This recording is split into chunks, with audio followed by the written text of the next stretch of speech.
Mula dito sa bukid mga ka-sisters ay nag-ayos kami ng tubig dahil konti ang dumadaloy na tubig sa amin at natatanaw yung dagat at oras ng pag-uwi ni ka-mister, kaya pagdating ko sa bahay ay andito na siya at may huli na isang pirasong tulingan. Kinilo ko siya 3 kilo at wala sana akong balak na lutuin dahil pagod nga at mabuti may bibili. So ang sabi ng bibili ay kalahati lang daw ang kaya niyang bilhin, kaya ayan, ginayat-gayat ko na siya para makabili yung gusto mo bili. Bulog na bago ko makakain.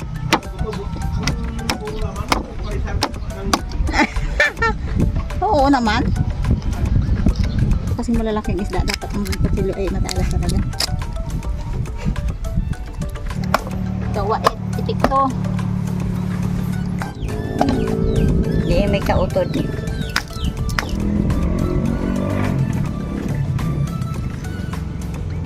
Biakin daw kuno guys, di biniak. Ba? Ha ha ha ha. Durog na ang isda ta. Para. Hindi pa kayo naawa sa isda.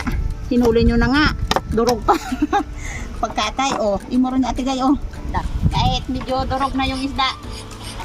Sariwang ang isda natin, pero durog na rin sa paghiwa. Makanya ako lang, surat lang namin dahil. Kaya ano, surat mo na ba yan?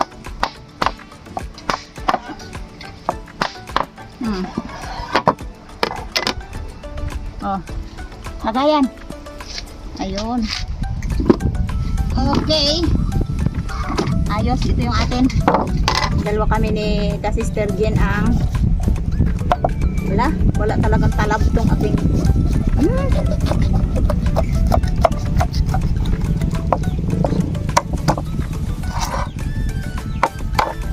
walang ulam sila Jen, kaya tayo kami ng ulam ngayon, tulingan.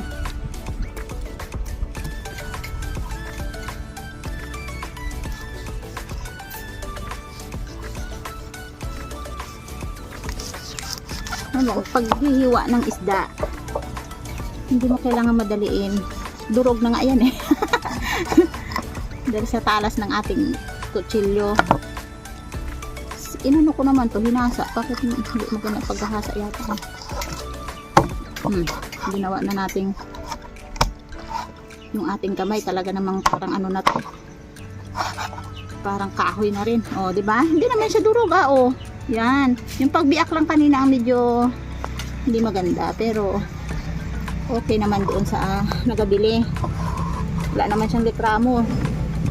Mas ano pa nga yun sa kanya, mas lamang. Kasi yung buto doon sa kanya lahat. Diba nga, sa buto pa lang ulam na. Naiihi na talaga ako guys.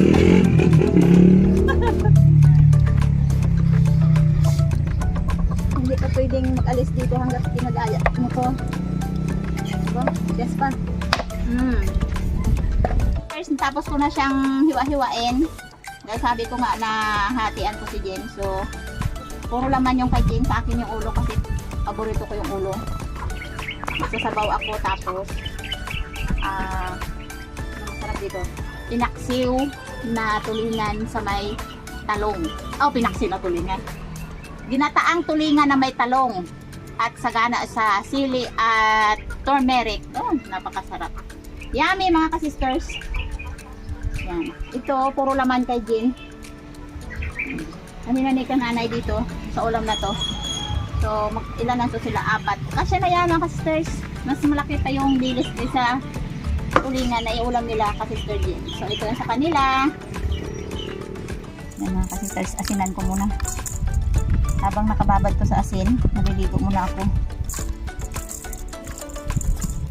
Yan, maligo muna tayo mga sisters habang binababad to. Kasi talaga namang init ng malakas na hangin ang aking buhok. Mga sisters, magluluto na tayo. Ito yung aming tanghalian. Yan, yung ulo, sasabawan ko yan. Kahit ilang piraso lang. Basta may sabaw, okay na. Yan, malapit sa ulo.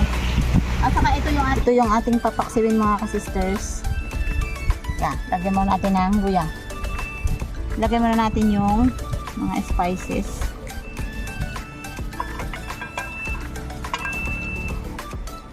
Ito yung ating papaksiwin. Mga laman-laman.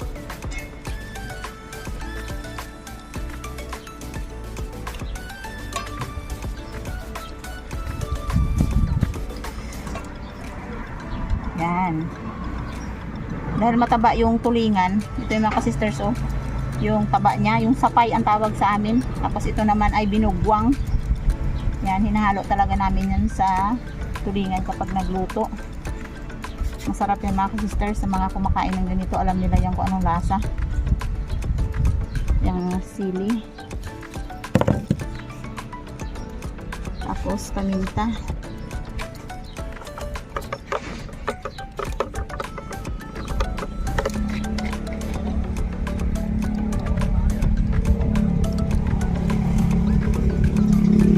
Kunting asin lang mga ka-sisters, dahil may asin na yan kanina na binabad natin, mas masarap siya na timplado. Kunting tubig lang dahil magagata tayo para maluto lang yung isda. Salang na.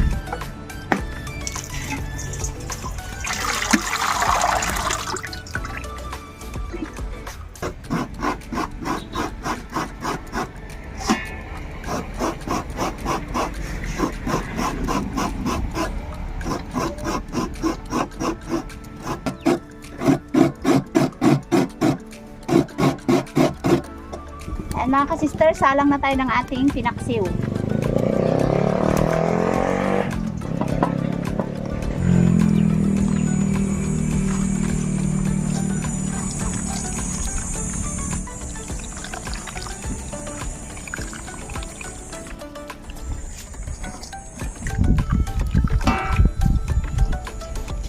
Yan, may talong tayo na ilalagay dun sa pinaksiw na ginataan. Masarap sa tulingan ay ginataan na may halong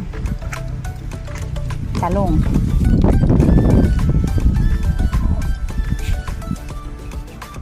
Yan. Hindi ko na pupupulin ito mga ka-sisters.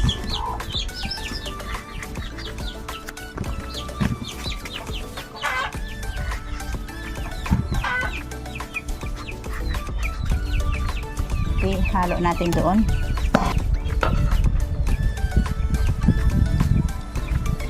Hanggat ang pinaksiw ay hindi pa gaanong luto, lalagay na natin yung luyang dilaw. Lagay ako ng maraming bawang kasi masarap yung ginataang maraming bawang, mabango. Yan, mamaya ko na siya lagyan ng gata, yung pang last na. Hindi ko sinabay yung talong sa isda kasi ayaw ko yung ma-overcook ang talong. Gusto ko tama lang. So, konting luto lang. Talong, lagyan natin yung kakanggata. Kala ko anong maingay. Yung pala yung manok nagkaykay. Tumalbog sa hiro. Di napakaingay. Natin ang asukal para manamis-namis. Brown sugar yung gamit ko. Okay, kunting kulo lang para mag-crema.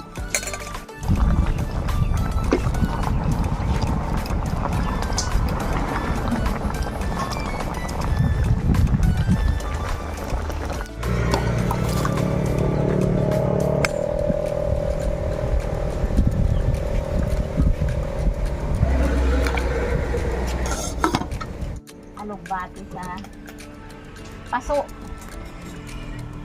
Dapat ng dahon. Okay pa mga kasi yung ganitong alugbati na dahon. Kahit dahon lang yan. Pwede na yan.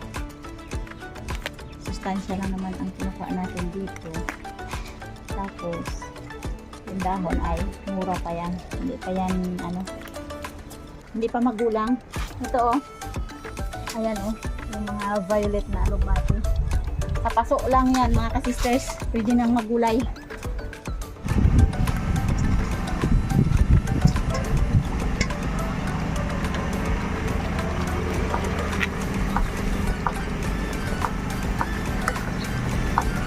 Mga ka-sisters, ito na yung ating sinabawang tulingan. Ulo ng tulingan.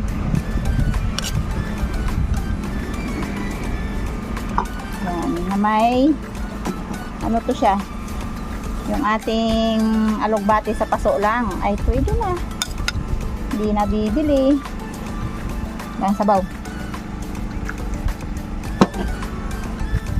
nataan, bali kunti lang kainin natin, kunti lang ang kunin natin para hindi, kasi hindi natin maubos yung mga ka-sisters, kaya sa mga hindi kakain, dahil si Kamister ay hindi kakain dahil nakakain na.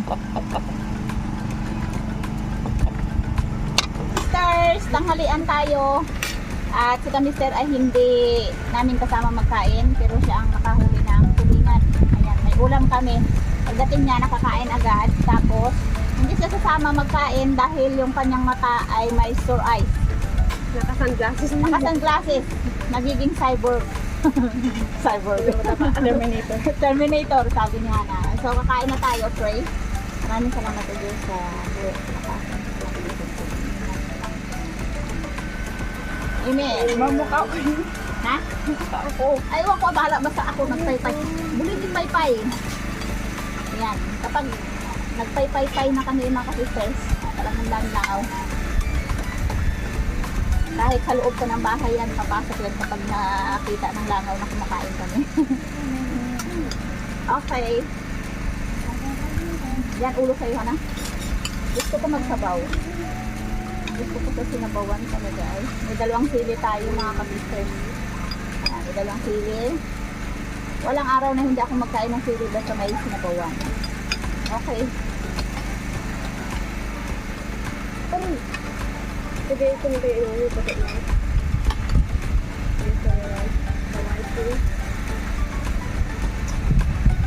Oh, sarap. Sarap. Ay, hindi yan eyeball yan. Ito yung eyeball. Oo, ito yung eyeball. Ay, hindi ka naging kanin. Bakit yan? Bakit? Ito pa. Hindi ka eyeball yun. Wala nang taga-hati. Oh, taga-ano ah. Wala ba yung kain? Kulang sa isang ingredient. Ano? Kasi lamansi. So, ka na kulang siya.